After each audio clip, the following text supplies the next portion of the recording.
Hi there and welcome back to Heimler's History. We've been talking about the colonial settlement of Jamestown, and on September 19th, 1676, that colonial settlement of Jamestown burst into flames. Now there was an unknown eyewitness to the fire, and the eyewitness said of he who burned Jamestown, "He in the most barbarous manner converts the whole town into flames, cinders, and ashes, not so much as sparing the church and the first that ever was in Virginia." So the destruction was total and devastating. And I want to try to explain to you how the burning of Jamestown eventually led to that scourge of the American conscience, African slavery. So if you're feeling down and you need a real pick-me-up, you should go somewhere else. It's time to kick it old school.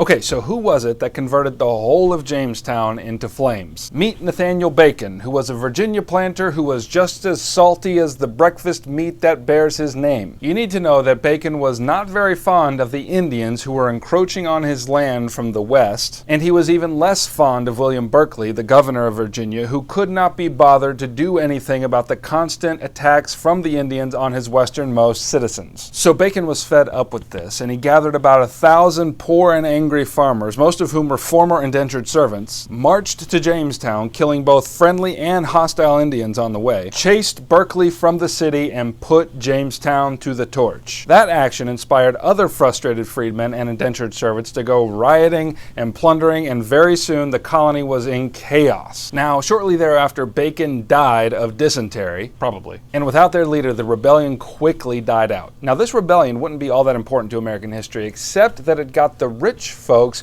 worried and anxious about all those shiftless and angry poor folks. It got them so fearful, in fact, that they began to look for a better and more reliable source of labor, and so they turned their eyes to Africa. Now, you'll recall that the first ship carrying merchants who hawked flesh instead of goods landed in Jamestown in 1619. And by 1670, which is 6 years before Bacon's rebellion, there were about 2,000 slaves in Virginia, which was about 7% of the population. But by 1750, African slaves made up about half of the population in Virginia. Now, most of the African slaves who reached the shores of America came from the west coast of Africa and were captured not by those crazy white people, but by black African slavers who profited enormously off the deal. The captives were then branded with hot irons, bound with chains, and then herded onto a ship to endure what historians have come to call the Middle Passage across the Atlantic, which was brutal and deadly. Now, once they arrived in North America, the slaves were made to stand on auction blocks where their bodies were awarded to the highest bidder.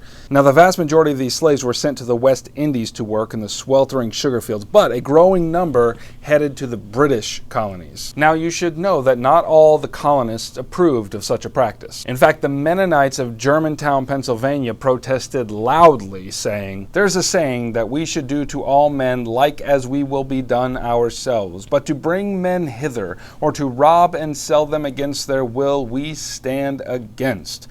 Pray, what thing in the world can be done worse toward us than if men should rob or steal us away, sell us for slaves to a strange country, separating husbands from their wives and children?" To which the plantation owners in the South retorted, "Well, it's a good thing they ain't human, else we'd have to obey the Lord on that one." And so it's here that laws begin to be established in the South called black codes, which made sharp distinctions between what was lawful for white people and what was lawful for black people. According to these codes, black people became chattel, which is another word for property, and maybe most devastating of all, the codes stated that children of slaves would belong to their owners, which is almost unheard of in the history of slavery. And we'll have plenty more to say about slavery as an institution in other lectures. But for now, I'd be remiss if I didn't read to you from a first-hand account of one of the slaves who survived the Middle Passage. This is from a work called The Interesting Narrative of the Life of Olaudah Equiano, or Gustavus Vassa the African, written by himself, 1789. And I'd like to read it to you at length so that you get a real sense of the horror of the Middle Passage. "The first object which saluted my eyes when I arrived on the coast was the sea and a slave ship, which was then riding at anchor and waiting for its cargo. These filled me with astonishment, which was soon converted into terror when I was carried on board. I was now persuaded that I had gotten into a world of bad spirits and that they were going to kill me. I was soon put under the decks, and there I received such a salutation in my nostrils as I had never experienced in my life, so that with the loathsomeness of the stench and crying together, I became so sick and low that I was not able to eat, nor had I the least desire to taste anything. I now wished for the last friend, death, to relieve me. But soon, to my grief, 2 of the white men offered me eatables, and, on my refusing to eat, one of them held me fast by the hands, and laid me across, I think, the windlass, and tied my feet, while the other flogged me severely. I had never experienced anything of this kind before, and although not being used to the water, I naturally feared that element the first time I saw it, yet, nevertheless, could I have gotten over the nettings, I would have jumped over the side, but I could not. At last, when the ship had got in all her cargo, they made ready, and we were all put under the deck.